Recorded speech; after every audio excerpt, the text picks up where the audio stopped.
See, this is what I'm talking about. I get a call from my wife. When I'm over at Lisa's house trying to get pictures off her hard drive. When I plug the hard drive in, nothing's coming up. We went into my computer and there's no drive there. I'm like, you know what? Give the fuck up.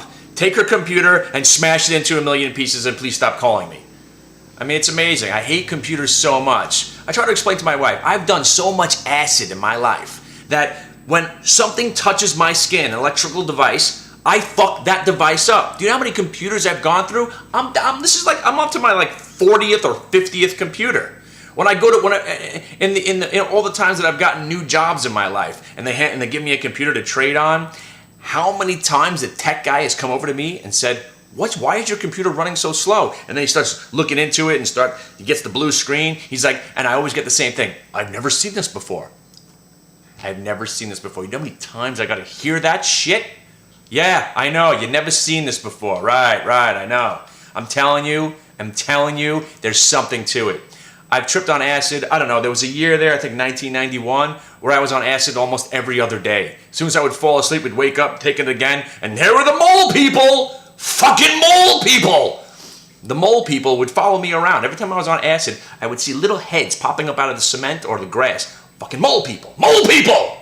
Everywhere I went. I still see them from to this day. Especially when I'm taking a crap. Like, pushing a log out every once in a while. Next thing you know, I'm like, woo! Mole people! Thought this was supposed to be about stocks. But this video is dedicated to the lady that came to one of our meetups. Yes! There it is! 10 minutes in, I realized the point that I was making to this video. The meetup groups. We all gather around in one of my offices in downtown Manhattan. If you're available to come to the Manhattan meetups, we go out for drinks afterwards, which is always fun. But we meet up and we talk about all the things that the Hit the Bid family can provide. The education, the day trading firm that I own, or partially own now, and everything that we could support you doing in your life and all the other things. And of course, the education is not even done by me. I am the master. You need to graduate to come to hang with me. I'm Ming the Merciless. I'm the master. I'm the guru.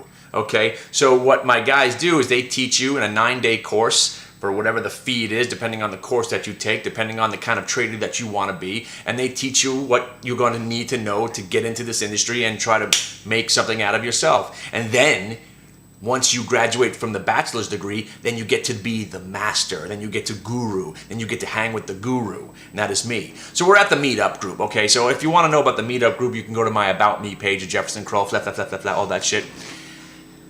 There was a girl there and trying to explain to me her option philosophy. And she was a seller of options. And I can appreciate that because that's what I do.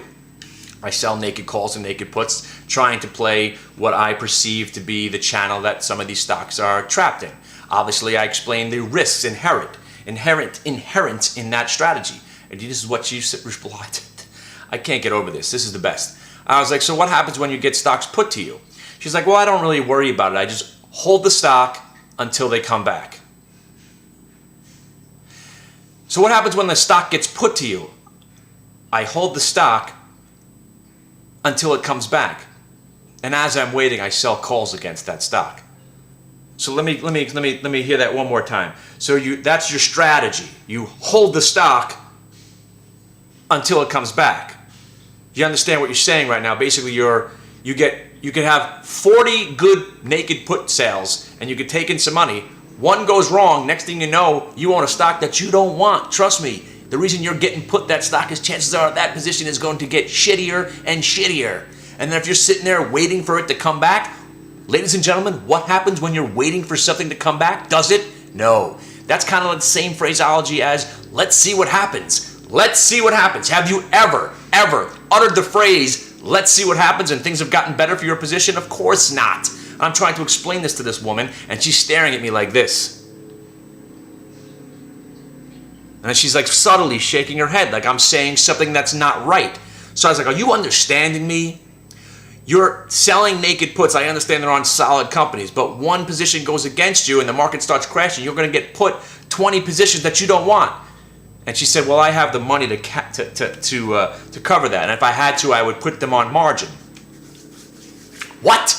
So if you get put the stocks, you're going to go borrow money so you can afford to hold those stocks and hope they come back out. And hope they come back. and you're going to sell calls against them, of course.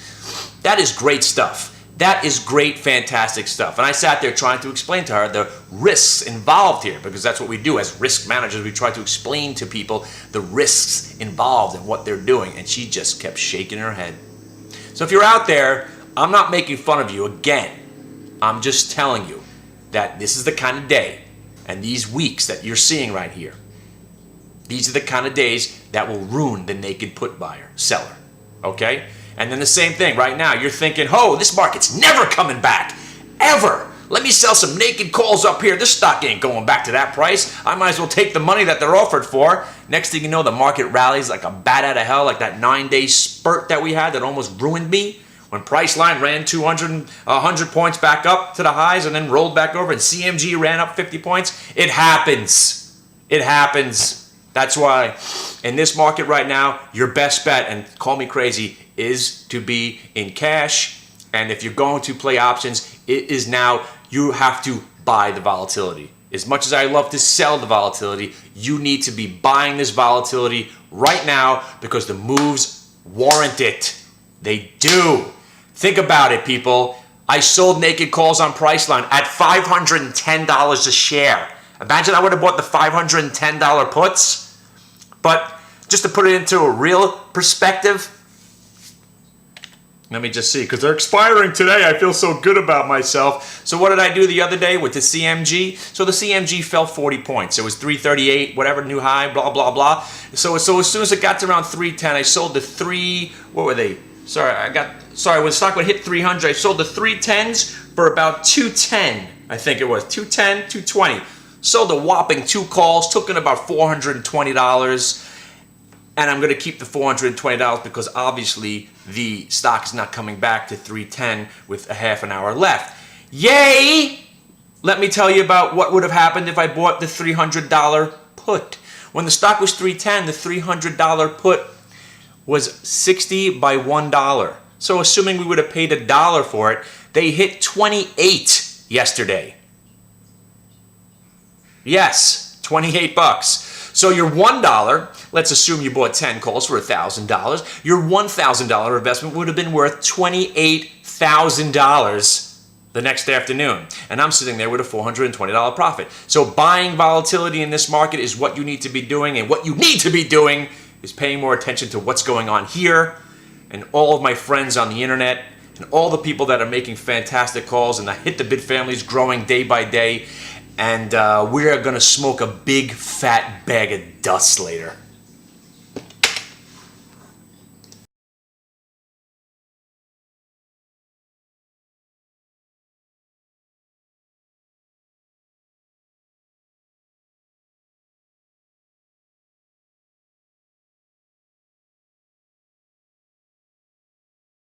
I would much prefer Crow.